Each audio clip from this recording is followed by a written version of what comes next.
সব নবীকে আল্লাহ একটা করে দোয়া দিয়েছেন, নবী দোয়া করলেই কবুল। সব নবীরা ওই দোয়া করে ফেলেছে দুনিয়াতে।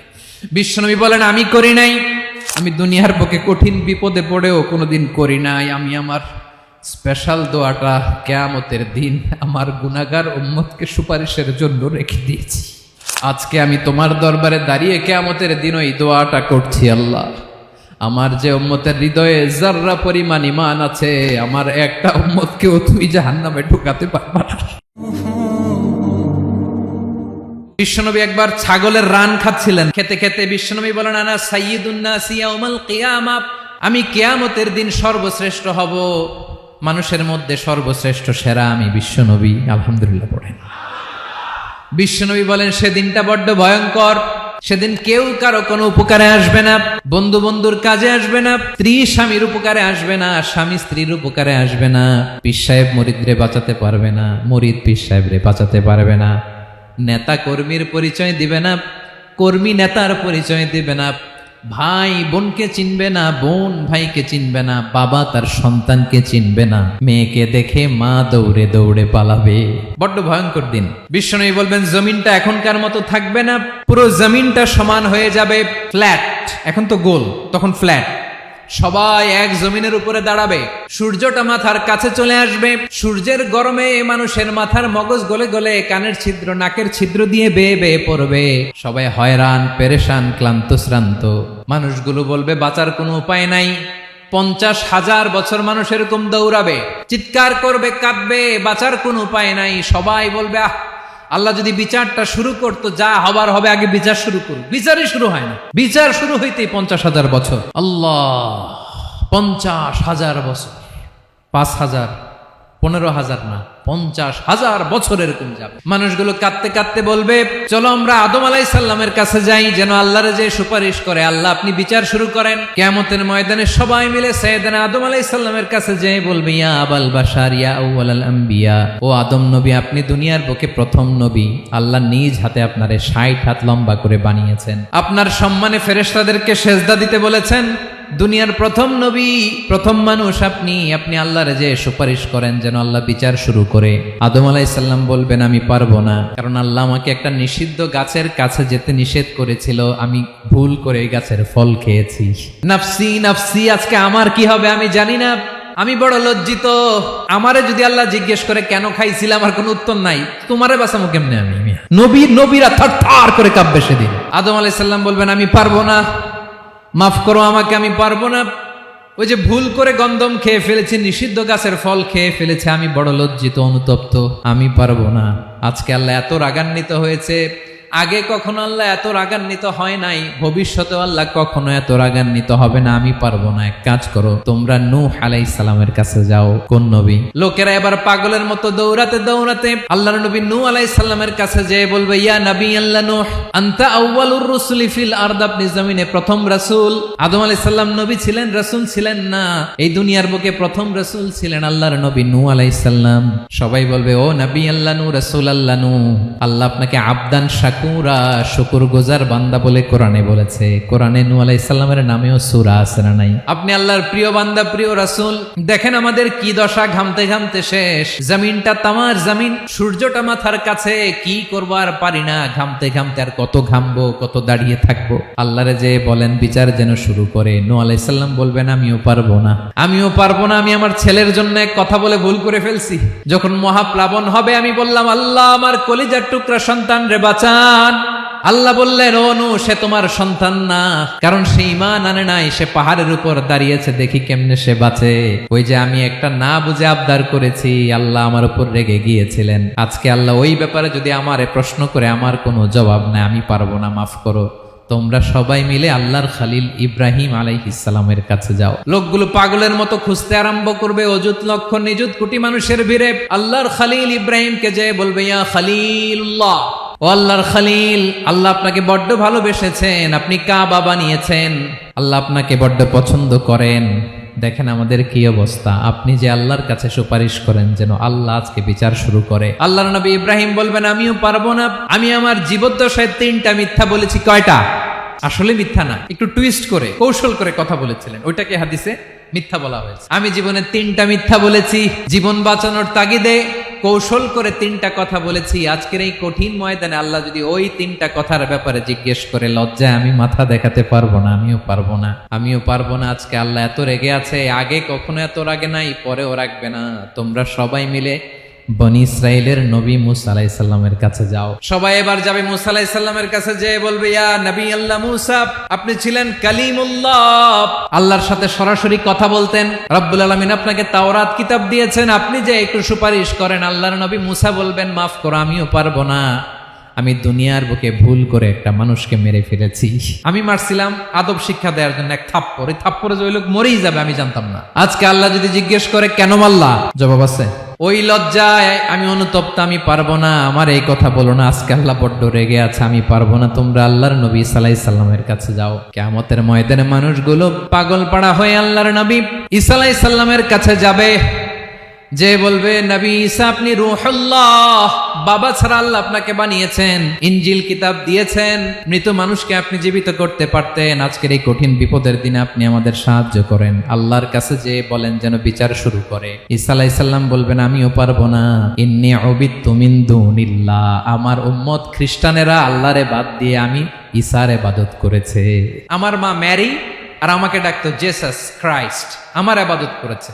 যদিও আমি আমার ইবাদত করতে বলি না, ঈসা আলাইহিস সালামও ইবাদত করতে বলেছেন একজনের, তিনি কে?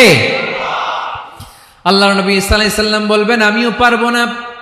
আজকে আল্লাহ অনেক রেগে আছে, আমি পারবো না। তবে একটা পরামর্শ দিতে পারি, একটা সাজেশন দিতে পারি। আজকের দিনে এই কঠিন মুসিবতের কালে, এই কঠিন সময়ে কেউ আল্লাহর দরবারে দাঁড়িয়ে একটা টু শব্দ করার ক্ষমতা কারো নাই, একমাত্র আখিরি জামানার পয়গাম্বর বিশ্বনবী মুহাম্মাদুর রাসূলুল্লাহ ছাড়া। মানুষগুলো এবার আগুনের মধ্যে পানি দিলে যেমনি আগুন নিভে যায়, দাউ দাউ করা হৃদয়ে জ্বলন্ত আগুন তাদের ঠান্ডা হবে। কিয়ামতের ময়দানে ওই বিভীষিকাময় সময়ে, মুসিবতের কালে মানুষগুলো পাগল হয়ে বিশ্বনবীকে খুঁজতে আরম্ভ করবে।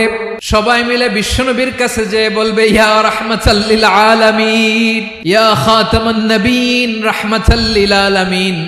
দেখেন আমাদের কি অবস্থা, কি কঠিন বিপদে আমরা আছি, দাঁড়াতে পারি না, সূর্যের আলোতে ঘেমে হয়রান। আজকে কেউ সুপারিশ করতে পারবে না। সব নবীরা অপারগতা স্বীকার করেছে, তারা বলেছে আপনি ছাড়া কেউ নাকি আল্লাহর সামনে দাঁড়াতে পারবেন না, আপনি একটু সুপারিশ করেন। বিশ্বনবী বলবেন, আসো আসো, আজকের দিনে আমি ছাড়া আল্লাহর সামনে কেউ দাঁড়াতে পারবে না। বিশ্বনবী মাকামে মাহমুদে যে আল্লাহু আকবার বলে সিজদায় লুটিয়ে পড়বেন। আল্লাহ রাব্বুল আলামিন বিশ্বনবীকে এমন কিছু চমৎকার শব্দ শিখাবেন, ওই শব্দগুলো দিয়ে আল্লাহর প্রশংসা করে বিশ্বনবী কাঁদতে আরম্ভ করবেন। বিশ্বনবী এমন ভাবে অজর দ্বারায় সিজদায় লুটিয়ে পড়ে কাঁদবেন, রব্বুল আলামিনের রহমতের দরিয়ায় জোশ লেগে যাবে। রব্বুল আলামিন এই দৃশ্য থেকে সহ্য করতে পারবেন না। রব্বুল আলামিন বলবেন, ইয়া মুহাম্মদ ইরফা রাসাক, ও নবী আপনি মাথা তোলেন, মাথা তোলেন, আপনার কান্না আমি সহ্য করতে পারি না। নবী আপনি মাথা তোলেন, সাল তুতা, আজকে আপনি যা চাবেন তাই দেব। নবী আপনি সিজদা থেকে মাথা তুলেন, সাল তুতা। বিশ্বনবী এবার মাথা তুলবেন। যে বিভীষিকাময় সময়ে প্রত্যেক নবী বলেছেন আমি পারবো না, প্রত্যেক নবী বলেছেন নফসি নফসি, আমার কি হবে আমি জানি না, আল্লাহ আমারে বাঁচাও। প্রতিটি নবী বলবে নফসি নফসি, আল্লাহ তুমি আমারে বাঁচাও, আমারে বাঁচাও। বিশ্বনবী মাথা তুলবেন, তুলে বলবেন রব্বি হাবলি উম্মতি, আল্লাহ তুমি আমার গুনাহগার উম্মতকে বাঁচাও। এই দুনিয়ার বুকে রব্বুল আলামিন সব নবীকে একটা করে দাওয়া মুস্তাজাবা দিয়েছেন, মানে যে দোয়া করলে কবুল হয়ে যায় সাথে সাথেই। দাও বিহা, দুনিয়ার সব নবীরা ওই দোয়াটা দুনিয়ায় করে ফেলেছে। সব নবীকে আল্লাহ একটা করে দোয়া দিয়েছেন, নবী দোয়া করলেই কবুল। সব নবীরা ওই দোয়া করে ফেলেছে দুনিয়াতে। বিশ্বনবী বলেন আমি করি নাই। ওয়া ইন্নী আখতাবিউ দাওয়াতি শাফাআতান লি উম্মতি ইয়াউমাল কিয়ামাহ, আমার ওই স্পেশাল দোয়াটা আমি দুনিয়ার বুকে কঠিন বিপদে পড়েও কোনোদিন করি নাই। আমি আমার স্পেশাল দোয়াটা কিয়ামতের দিন আমার গুনাহগার উম্মতকে সুপারিশের জন্য রেখে দিয়েছি। আল্লাহ বলবেন নবীর ফারাসাক, মাথা তোলেন, আর কাঁদবেন না। বিশ্বনবী মাথা তুলবেন। আল্লাহ বলবেন সাল তুতা, আপনি যা চাবেন তাই দেব। ওয়াশফা তুশাফা, সুপারিশ করেন, সুপারিশ কবুল করব। বিশ্বনবী বলবেন আল্লাহ ওই স্পেশাল দোয়াটা দুনিয়াতে করি নাই, আজকে আমি তোমার দরবারে দাঁড়িয়ে কিয়ামতের দিন ওই দোয়াটা করছি। আল্লাহ আমার যে উম্মতের হৃদয়ে যাররা পরিমাণ ঈমান আছে, আমার একটা উম্মতকেও তুমি জাহান্নামে ঢোকাতে পারবা না। বিশ্বনবী পাগলের মতো একবার হাউজে কাউসারে যাবেন, একবার সিরাতে যাবেন, একবার পুলসিরাতের দিকে, একবার হাউজে কাউসারের দিকে পাগলের মতো দৌড়াতে থাকবেন, তার কোনো গুনাহগার উম্মত যাতে জাহান্নামে ঢুকে না যায়। সেদিন কেউ সুপারিশ করতে পারবে না বিশ্বনবী ছাড়া। এজন্য 5 নম্বর আল্লাহ বললেন, মান যাল্লাযী ইয়াশফাউ ইনদাহু ইল্লা বিইযনিহি। কার সাহস আছে, কার এত বড় বুকের পাটা কিয়ামতের কঠিন দিন আল্লাহর সামনে দাঁড়িয়ে সুপারিশ করবে? কারো ক্ষমতা নেই, কারো ক্ষমতা নাই। বিশ্বনবী সেদিন সিজদায় পড়ে উম্মতের জন্য কাঁদবেন, সবাই কাঁদবে, নফসি নফসি, আল্লাহ আমারে বাঁচাও, আল্লাহ আমারে বাঁচাও। বিশ্বনবী বলবেন, উম্মতি উম্মতি। বিশ্বনবী আমার জন্য কাঁদবেন, আপনার জন্য কাঁদবেন, আমাদের জন্য সেদিন কেঁদে কেঁদে জাহান্নামের দরজায় দাঁড়িয়ে আমাদেরকে টেনে টেনে জান্নাতে ঢুকাবেন। এজন্য এই বিশ্বনবীর ভালোবাসা যেন আমাদের হৃদয়ে ভরপুর থাকে। আমার ভাইয়েরা, প্রতি শুক্রবার বিশ্বনবীর উপরে বেশি বেশি যেন আমরা দুরূদ পড়ি। আমরা যখন বিশ্বনবীর সালাম দেই, দুরূদ পড়ি, একদল স্পেশাল ফেরেশতা আছে যারা বিশ্বনবীর দুরূদটা নিয়ে সরাসরি বিশ্বনবীর রওজায় যায়, যে বলে অমুকের বেটা অমুক আপনারে সালাম দিয়েছে। বিশ্বনবী নিজ কবরের থেকে নিজেই সালামের উত্তর দেয়। বিশ্বনবীর ভালোবাসা যেন আমাদের হৃদয়ে থাকে, বিশ্বনবীর সুন্নাহ দিয়ে যেন আমাদের জীবনটাকে সাজাই। পারা যাবে ইনশাআল্লাহ। বিশ্বনবীর ভালোবাসা ছাড়া কেউ জান্নাতে ঢুকতে পারবে? বিশ্বনবীর পক্ষে আমরা বলবো, বিশ্বনবীর পক্ষে আমরা লিখবো, বিশ্বনবীর জন্য আমরা আমাদের কলিজার রক্ত বিলিয়ে দিব, ঠিক কিনা বলেন? সেদিন বিশ্বনবী ছাড়া কেউ সুপারিশ করতে পারবে না। 5 নম্বর আল্লাহ বললেন, মান যাল্লাযী ইয়াশফাউ ইনদাহু ইল্লা বিইযনি। কে আছে সুপারিশ করবে আল্লাহর সামনে? আর আপনি আপনার বাবার দরবারে যে সেজদা দেন, হ্যাঁ? ইব্রাহিম আলাইহিস সালাম থারথার করে কাঁপবে আর বলবে, নফসি নফসি, আল্লাহ আমারে বাঁচাও। মুসা আলাইহিস সালাম থারথার করে কাঁপবে, আল্লাহ নফসি নফসি, আমারে বাঁচাও। আর আপনি পীরের দরবারে যে সেজদা দেন, কোথায় আছেন আপনি? খবরদার, কেউ বাঁচাতে পারবে না। যাকে ইল্লা আল্লাহ যাকে অনুমতি দেন, বিশ্বনবীকে দিবেন, নবীদেরকে দিবেন, এরপরে আল্লাহ তার স্পেশাল ওয়ালিদেরকে, মুত্তাকিনদেরকে, শহীদদেরকে, সিলেক্টেড বান্দাদেরকে দিবেন। কিন্তু কাকে দিবেন, কার জন্য দিবেন, দুনিয়ার কেউ জানে না। একজন ছাড়া, তিনি কে? আল্লাহর ওয়ালিদেরকে, নেককার লোকদেরকে আল্লাহ সুপারিশের অনুমতি দিবেন। কিন্তু আপনি যারে মানেন, যার পায়ে সেজদায় লুটিয়ে পড়ে থাকেন, তারে যে আল্লাহ দিবেন, এটার কোনো গ্যারান্টি আছে? কথা বলেন। এজন্য জপতে হবে একজনের নাম, আওয়াজ করে বলুন, তিনি কে? Be a part of our vision. Do listen and share the khair.